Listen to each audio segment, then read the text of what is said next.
tayo. Yung babanggitin po namin ni Brother Ian, based din po ito sa mga research na ginawa na iba't ibang scientists, mga doktor, mga doctorate, okay? So, ibig sabihin po, hindi kami mag-iimbento ng aming ipapakita sa inyo. Kaya nga nilagay din po, of course, to give recognition sa mga author, okay? At yung mga researcher, nilagay po namin yung kanilang mga pangalan. Okay, so sabi nga, what are airborne diseases? This was medically reviewed by Deborah Witherspoon, Doctor of Philosophy, syempre, registered nurse po siya. Okay? And written by Anne Petrangelo on March 19, 2020. Ito, Brad, yung kasagsagan. Wow. Okay? Kasagsagan to ng COVID. Okay, so pare, paki-explain na sa kanila, Brad, para maliwalagan lahat. Yan, Okay, ito ko. What Okay. are airborne diseases? Yan. Ito daw ko. Airborne disease can spread when people with certain infections, yan, cough, sneeze, or talk, yan. Malupit. Spewing Or talk, nasal, yan, yes, Doc, yan, no? Spewing nasal and throat secretion into the air. Yan. Some viruses are bacteria. Take flight and hang in the air or land on other people or surfaces. Yan. When you breathe in airborne pathogenic organisms, they take up residence inside you. You can also pick up germs when you touch surface yan, that harbors them and then touch your own eyes, nose, or mouth. Yan. Okay, pare, parang ganito yan, brother. Sabi na, Doc, nag-social distancing naman ako. Nag-face shield pa nga ako eh. Ito mga to, wala pang face mask, hindi ba, no? Ba't pa rin ako nahawa? Ito kasi yan. Kuwari ako, Brad, ako infected ako. Tapos umubo ko sa kamay. Kaya nga hindi nire-recommend ngayon ang umubo sa kamay eh. Dapat daw pag umubo ka, ganito. Okay, dapat nakatiklop yung kamay. Pero pag ikaw umubo ng ganito, at bigla mong hinawak sa, katulad ito parang sa escalator. Yes. Or ang worst, humawak sa doorknob. Yun. Di ba? Yun eh. Tapos yung kasunod mo, humawak din sa escalator kasi baka ma-outbalance daw siya. Yan. Or nagbukas din ng pinto using the same doorknob. At nangati yung mata, ay sandali, ang kati ng mata ko, kinuskos. Oh, hawa ka na. Ganun kadali. Okay, so again, my dear leaders, ganun kadaling mahawa. Kaya nga pati sa elevator, Brad, hindi ko press yung daliri ko. Yes, Doc. Usually, either may ball pen or yung susi. Oo, Doc. Yun ang pinagtutusok ko. Why? Para syempre, maiwasan natin yung transmission. Tama po. So, ganun kadali. Okay, malipat. Isa pa, wala nang hiraman ng cellphone, parang awa na. Tama, Doc. Okay? Tama. Diba no, Brad? Walang hiraman ng cellphone. Kasi kung ako may COVID ako, hinawakan ko yung cellphone ko at nakigamit ka, o di pwede kang mahawa. Ganun kadali lang yun. Okay? Pati nga pare, pati sa laptop, yung desktop, wala hiraman na yun. Okay? At dapat laging nililinis yan. Yun ang matinding usapan. You need to clean. Okay? Kung ano man yung ginagamit mong gadgets or appliances or whatsoever para hindi mahawa yung ibang tao. Klaro tayo dun, ha? So, yun yung airborne. Naglilipa na sa air, sabi nga po natin, Doc. Okay. Now, when you talk about airborne, meron tayong tinatawag na respiratory infections. Dalawang klase to. Merong large, merong small. Yan. Yes. Okay, Brother Ian, paki-explica mo nga sa kanila, pare, etong mga different types of respiratory infection, brother. Okay? Yan. Ito, Doc. Respiratory infections can be transmitted through droplets of different sizes. Very good. Yan. When the droplet particles are greater than 5 to 10 micrometer in diameter, they are referred as respiratory droplets. And when they are less than 5 micrometer in diameter, they are referred to as droplet only. Yeah. So again, ganda nung binanggit ni Brother Ian. More than 5 to 10, yun po yung, lalo yung more than 10, yun yung malalaki. Okay, less than 5, yan yung maliliit. So ngayon, sabi na, Doc, yung more than 10, Yan yung kung tawagin natin droplets. Sa simpleng lengguwahe, yan yung droplets. Yun. Tapos, yung less than 5, yan yung airborne. Mm. So, ano yun? Di ba pare, remember brother Ian, nung pumutok ang COVID, di ba sabi nila, social distancing, Yes, 1 Doc. to 2 meters, 3 to 6 feet. Mm. Kasi daw po yung droplets, usually hanggang ganon yung distance na pwede niyang abutin. Yan. Kaya nga better talaga kung 6 feet ang usapan or 2 meters. Pero Brad, ang nakakatakot yung mga tinatawag na airborne. Kasi hanggang 20 feet, Brad, pwedeng bumiyahe yung airborne. Mm. And they can suspend on the air ng mas matagalan. Unlike ang droplets, pag ubo mo, pag-atching mo, pagsak agad sa floor. Okay? Yun ang malaking advantage nun. Okay? So, Doc, sige. Pag-usapan pa natin mabuti. Ito yan eh. So, again, marami pa rin common infections. Uunahin natin, Brad, yung droplets. Let me try to clarify. Ang droplets, usually 1 meter, sagad na po yung 2 meters. Mm. Pag sumobra po doon sa 6 feet, Mm. airborne na po yan. So Brad, ano bang mga sakit, pare Koy, yung pwede sa droplet transmission? Yan, ito Doc.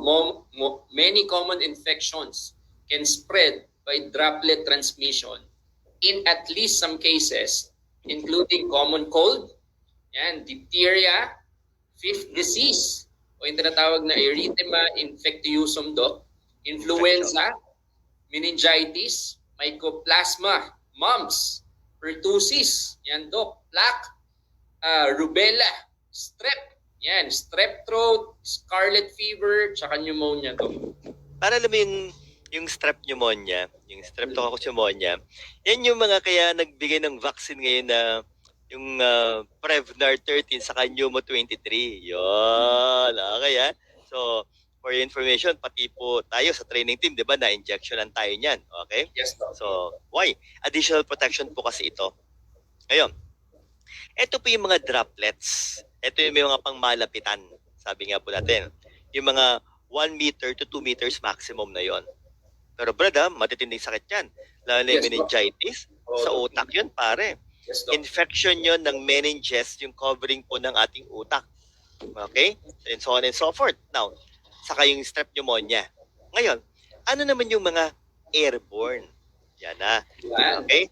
Brother, pakilala mo na sa kanila yung mga sakit. Okay? Yan, ito naman Doc ko. Sa many common infections can spread by airborne transmission, at least in some cases, including but not limited. Yan, measles morbillivirus.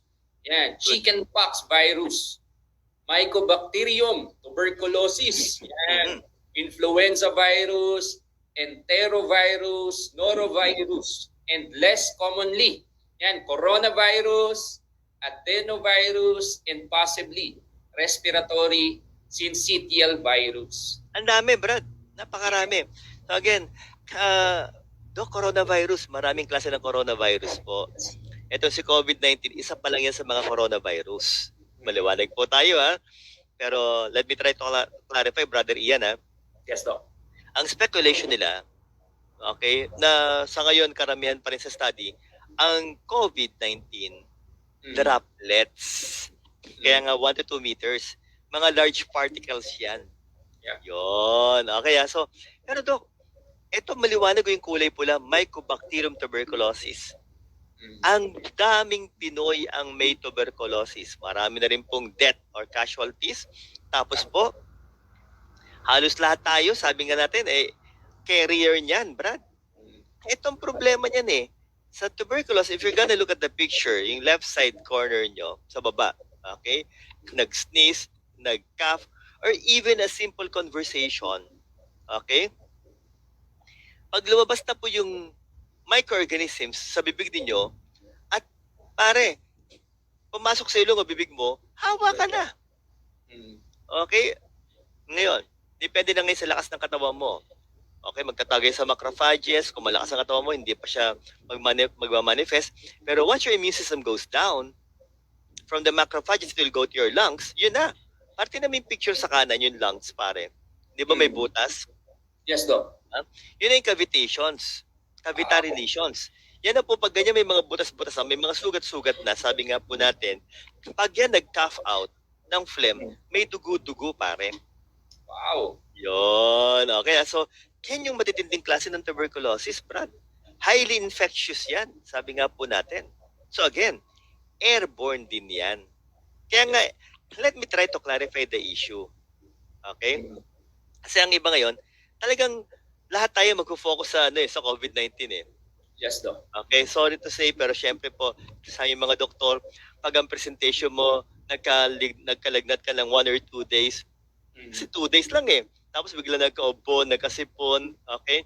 Nang hinakawan, then Yes, Doc. biglang nawala ng pangamoy panlasa. Nako! Ang laki na ng porsyento, Brad, COVID na kaagad. Tama po, okay? Pero hindi lang yun ang kalaban natin. Napakarami pang mikrobyo that we need to be aware na pwede tayong maapektuhan. Yes. Dapat maliwanag sa ating lahat, ha? Like tuberculosis, for example. Pero Brad, syempre, tanong na, Dok, ano po ba mga simptomas niyan? Yan okay, Brad, ha? Brad, airborne diseases. Ano ba ang mga simptomas pag sinabi mong airborne? Pakilino nga sa kanila, pare ko.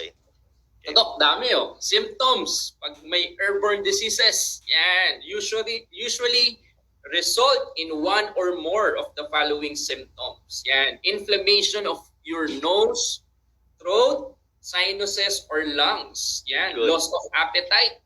Yan, coughing, sneezing. Yan, congestion, runny nose. Yan, sore throat, swollen glands, headache, body aches, yan, fever, tsaka fatigue. Yan, very, very common nowadays. kaya nga pag natanong, Dok, ano ba bang difference ng common cold sa flu, sa COVID? Minsan nakakalito na pare. Kasi itong COVID, Brad, ang bilis niya mag-iba't iba. Dati, dapat may nagkaroon ka ng loss of smell and taste. Yun. Ngayon, pare, iba naman hindi. Walang ganun. Yung iba nga asymptomatic pa eh. So, nowadays, you really cannot tell. Ano ba yan? Ordinary flu ba yan? Ordinary sipon ba yan? Hindi mo na masasabing ganun, Brad. We just cannot tell who amongst those clients manifesting with different kinds of airborne diseases will be COVID or not. Hindi mo na masasabi ngayon yun. Okay, kaya nga, pare ko, kung pag-uusapan natin, dapat talaga makaiwas tayo sa ganyang klase ng mga sakit. Yes, Doc. Tama. Kasi ngayon, pare, honesty, di ba cough? Okay?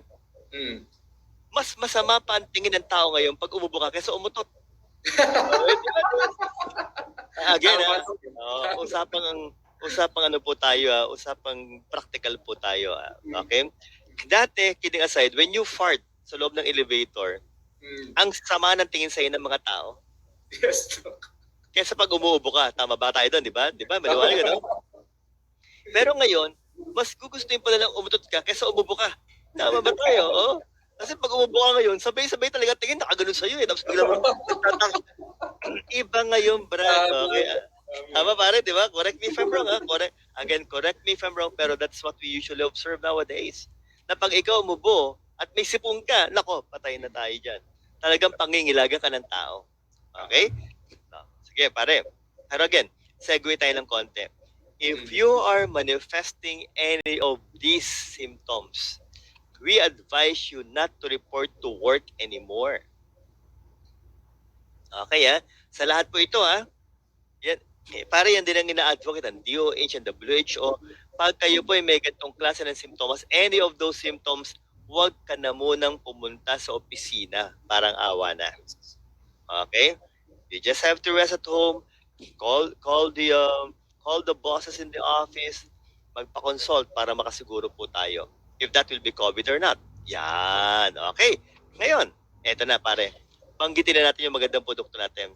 Brad, ano bang pangalan ng produkto natin, pare ko eh? Yan, ito Doc. iProtect 24/7. Pangalan pa lang pare, I will be protected 24 hours, 7 days a week. And that's good. Di ba, no? Sabi na, Doc, how can that product protect us? Yun ang tanong eh. Paano ba tayo papaproteksyonan yan? Ito ho yan. Okay? So pare ko meron tayong carrier necklace. Yes. Pare, pakita natin. Ito po yun, no? Yan. Yan. Ito yung eye protect. Ito yung energy pendant. Okay? The energy pendant. Yung nasa loob, pakita natin, pare ko. Yes, Doc. Pakita natin. Ito yun. Sasakyan mo Here. agad. This will be the eye protect 24/7. Ito, energy pendant, ha? Yes. Ito eye protect 24/7 para klaro tayo. Brad, sige, pare ko. Sabi nga, merong surgical stainless steel. Yes. Ito. Pero Brad, may design yan, pare. Paki-explain naman sa kanila, Oo, Brad. yan. Hindi lang basta-basta design yan, Doc. Ito, Oo. Flower of Life design. Very Yan. good. Very good. Trace, yan, back all throughout the history in hundreds of structures, pieces of art, and manuscripts all over the world. Yan, it is known for being perfect in form and in proportion and is a symbol, yan, of serenity, balance, and harmony. Ganito yan, Brad, in all honesty, para maganda usapin natin. Okay? Pag ako minsan na-stress ako, kahit kayo po, yung mga may eye protect dyan, medyo ilayo-layo mo, hindi ganito kalapit, Yeah. Sige, tatanggalin ko muna para mapakita natin. Okay? Kasi mahirap i-demo ng sobrang lapit, It will not be good Yes, pag no? sobrang lapit. Okay? Tanggalin natin. Okay? Paano ko ba tatanggalin to? Parang hindi ko matanggal, Yun. Tanggal, Doc. Ano? Ganto na lang, pare. Ganto na lang. Okay. Yun. Tiyan. Brad, pag ako medyo na-stress, pare, ginagawa ko, bro, ilalayo ko yan, mga 1 foot to 2 feet. Tapos tinititigan ko lang. Relaxing yan, pare. Kasi nga yun ang significance ng Flower of Life design, Wow. brother. Yun, okay? So, you can do it. Subukan niyo po. You can try it, okay? And I will assure you, talagang nakaka-relax po yan. Okay? It symbolizes serenity, balance, and of course, harmony. Yan. Ngayon, ito pa pare, Ito pa yan. So, sabi nga nila, what is Eye Protect 24/7 all about? Sige, pare. Ipakita natin ang significance nito. Yun. Yan. Doc, oh. Okay. Yan. Yan, Japanese technology, 30 years of laboratory and clinical research and triple patent. Yan, made in USA. 2 patent sa Amerika, 1 patent sa Japan. Siguro naman sa dalawang bansa na pinakita natin at may patent po ito, talagang alam natin kung gaano kaganda yung produkto. Yes. Okay, para klaro po ang usapan natin, Ngayon, ito pa yan, Brad. Okay? Yan. Okay, sige. Yun. Yan. Yun, pare ko. Okay, pare. Ito, Doc, maganda. Yan, first of its kind in the world. Yan, it's not a beverage, not cosmetics, not supplements, not telco or service. Yan, falls under a new category of blue ocean strategy. Yan. Kasi, Doc, merong Pare ko, meron bago, oo. Sige, di ba may isa pa tayong produkto, Brad, na categorized under blue ocean? Pinag-usapan natin yan, di ba? Okay. Ayun, no? Yung ating ngayon, Yan. inakot no? Yung ating carrier product na si Supreme. Yun. Okay, Pero sabi na, Doc, baka kasi may mga bago tayong kasama dito, no? Ano yung blue ocean, Doc? Bakit maganda ba yan? Para sa Eye Protect, saka sa si Supreme? Para ko, kindly explain to them, okay? Yan. And meron po kasing dalawang kinds of products in the market. And yung number 1, yung Red Ocean. Yan. Red Ocean are products that have close similarities, very common to those who manufactured by other competitors. Hence, making it harder to Good. sell. Kasi nga common, mahirap ibenta. We also have Blue Ocean strategy. Yan. Tama. Creating a new market for products that are unique and making competition irrelevant. Yan. Tama. Sabi nga sa Red Ocean, madami kang kalaban. Yun din Parang ganito yan. Brother, let's try to mention our carrier product, si Supreme. Yes. Diba? Ito, wala rin kalaban, sabi nga natin, kasi nga, first of its kind. Pero yung C24/7, napakaraming kalaban yan. Kasi maraming pong food supplement sa market Tama ba tayo doon? Tama. Yun na nga lang, sa sobrang kagandahan ng C24/7, okay, kaya hindi tayo nahihirapang mag-promote at magbenta ng produkto. But for this, wala pang kalaban eh. Okay, Tama. kaya nga madali siyang i-promote, madali siyang maibenta. Now, para again ang tanong, Doc, ano nga ba yan? Okay. Oo, sige, Blue Ocean for Savitskine. Pero ano bang meron? Yan, para ko pakilala mo na. Yan, yung iProtect 24/7, it's a mobile. Yan, antibacterial, antiviral protection. Yan, sa mga airborne. Si Dr. Kabantog to, nung bata-bata pa siya, sabi nga po natin, ano? Suot-suot niya yung iProtect 24/7 at naglalabas tayo ng green zone protection Yes. made up of chlorine dioxide. My dear leaders, para hindi nyo makalimutan, i-type nyo po dyan sa inyong chat box, chlorine dioxide. Kung gusto nyo mas maigsi, ClO2. ClO2. Okay, Yes. that's chlorine dioxide. Doc, so nakapaligid yan. Tama po. Nakapaligid sa atin against different kinds of airborne diseases. Bacteria ba yan? Virus ba yan? Protektado tayo. Yun ang kagandahan yan. Now, brother, i-clarify pa natin, brother Ian, para maganda usapan. Okay. Sige, brother. Yan. Ito do, wearable technology emits invisible fumes creating 1 to 2 meter green zone that disintegrates bacteria and viruses within seconds. Yan. Bilis. Yun ang kagandahan. Okay? That is the beauty of the product. Within seconds ang usapan natin. Pero sige, para mas maganda, ganito kasi yan eh. Doc, talaga? Chlorine dioxide, di ba sa swimming pool may chlorine dioxide? Tama rin po. Ngayon, yung ating produkto, okay, syempre ang gumawa ng research is Dr. Kiyohiro Wake from Japan, definitely. Okay? Pero ngayon, napapakita po namin ni Brother Ian sa inyo, hindi lang si Dr. Kiyohiro Wake napakarami po mga scientists, especially from Japan, na nag-test na rin po nito. And this was published March 1, 2016. And look at this, talagang mga different scientists po ang gumawa nito. Napakarami po nila, okay? Ngayon, Parigoy, ano ba naging resulta ng kanilang test? Okay? Yan. Ito do, taken together, we conclude that ClO2 or chlorine dioxide gas at extremely low concentrations, less than 0.3 parts per million, can reduce the number of viable microbes floating in the air in a room. Yan. These results strongly support the potential use of ClO2 gas at a non-toxic level to reduce infections caused by the inhalation of pathogenic microbes in nursing homes and medical facilities. So, ginawa nila ito, Parigoy, sa mga nursing homes. Okay? At the same time, mga medical facilities. Tama Yes. ba tayo doon? Ang daming, pag sinabi niyong pathogenic, this is causing microorganisms, microbes. Okay, so inuulit-ulit po natin, maganda po siyang pampatay ng mga mikrobyo, pero pagdating sa katawan natin, non-toxic po ito. Yes. So if you're thinking, Doc, baka naman harmful sa katawan, hindi po. It is not at that level.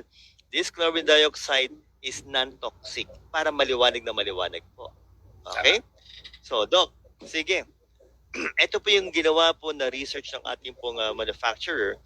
And talaga pong proven different kinds of viruses and bacteria using chlorine dioxide na harangan, napapatay. Yes. Okay? And let me try to clarify. You can Google this in the internet. Okay? Para nga po, may basis po tayo. Now, for example, okay?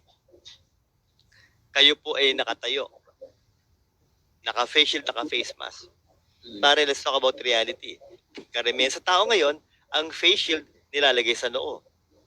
Tama Ang to. face mask nasa baba. Tama. Exposed din. Eh yung kaharap mo, okay, yun din ang ginawa. Then he suddenly coughed or sneezed. Tama to. Tandaan niyo po ito. Yung mga mikrobyo that will be coming out from his mouth and nose will travel towards you. Hindi mo nakikita yon. Pag tumama sa ilong o bibig, hawa ka na. Okay, now, lucky for us, if you're wearing this, suot-suot natin to. Okay? So that once the microorganisms enters your green zone with chlorine dioxide, it will disintegrate right away. Yun ang advantage niya, pare. Okay? So, kaya nga, pag tinatanong tayo, Brother Ian, Doc, I'm already taking C24/7, meron pa akong C-Supreme, may Colidus, may Ultra H2. Ang sinasabi ko lagi, very good, wonderful, okay? Ang dami mong protection. But as a medical doctor, internal protection yon. Tama. Ito po, external protection. Mm. And what I always say is that the more protection that we have, the better for our body. Maliwanag po. Yon. Okay? And again, sabi nga po, Brad, ilang buwan tumatagal? Yan, protection last up to 1 month. Yan. So, Tagal. lilinawin namin ni Brother Ian, huwag niyo pong kantahan ito ng happy birthday. Okay ha? So, hanggang 1 month, papalta na po yan. Kasi hanggang 1 month lang po talaga siya tumatagal. Yun. Okay? And of course, the Cyprotec 24/7 of Empowered Consumerism.